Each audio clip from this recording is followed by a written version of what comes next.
Energy 2050 is an NGO, a French-based NGO, working in 50 countries. So far we are quite broad enough, and we work on a systemic approach on sustainable development. So it means to avoid locking effects, working only on some sectors. So we work on climate change, cities, buildings, energy issue, and also gender issue, as well as, let's say, finance on carbon. So it's quite broad. Okay, and how does your work link with the climate process here in Paris? In fact, we are deeply involved in the process because we are working with Francophonie here, so it's a network of 80 countries. We have produced a guide for negotiation. We have also produced a guide for citizens. And here, for example, we have been supporting 7 INDC, so in some African countries. We are also dealing with a lot of, let's say, concrete example on carbon issue. We have our own calculator on carbon issue. We want to work on adaptation as well as on attenuation, mitigation. So I would say we have both political approach as well as concrete things, let's say, based. So for the uninitiated, INDCs are the climate plans that countries are submitting to the UN process. So you've been working with 7, I think you said, African countries on that. Tell me a bit more about what that partnership involved. Well, I would say INDC, for our experience so far, it has been really inclusive, thanks to different, let's say, training and also group to work before, let's say, the process to be started. It has been supported by the French government.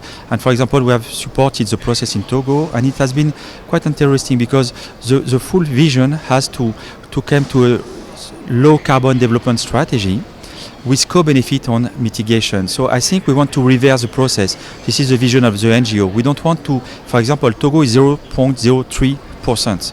And even in 2030... Of global emissions? Sure, it makes almost nothing.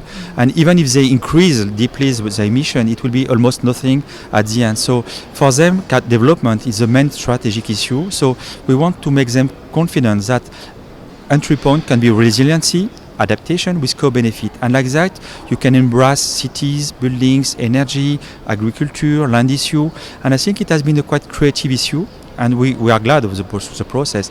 But I think for all this kind of country, we need to reverse the process. They are not here to change the world, they are here to develop. We need to support them to have a low carbon development, but not to change the process. Otherwise we miss the point.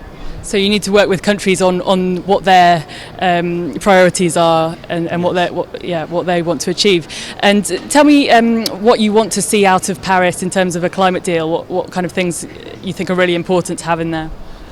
I would say I don't want to repeat, let's say, the blah blah as usual, because everybody says the same story. We want a blah blah, a global, ambitious. But I would say, from my perspective, I want something to be trust enough to make people confident for the process. This is exactly the vision of Energy 2050.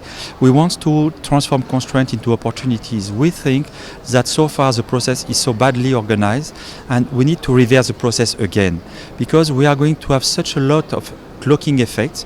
It's a disaster. So if we are enough clever and we trust together that the process can make sense, we can create something as innovative, but all the things are here. So we just need to transform to make possibles be enough credible to make concrete things and to scale up the process. So we are not afraid about the potential ambitions. We are just afraid about the stupidity of the process, because so far we just repeat things, we just demonstrate evidence. So we know the story. So don't advocate, just put some figure, and frankly speaking, I think we can change the trends, but we just need to concrete things now. And just put it into action. Okay, absolutely. Thank you, Stéphane.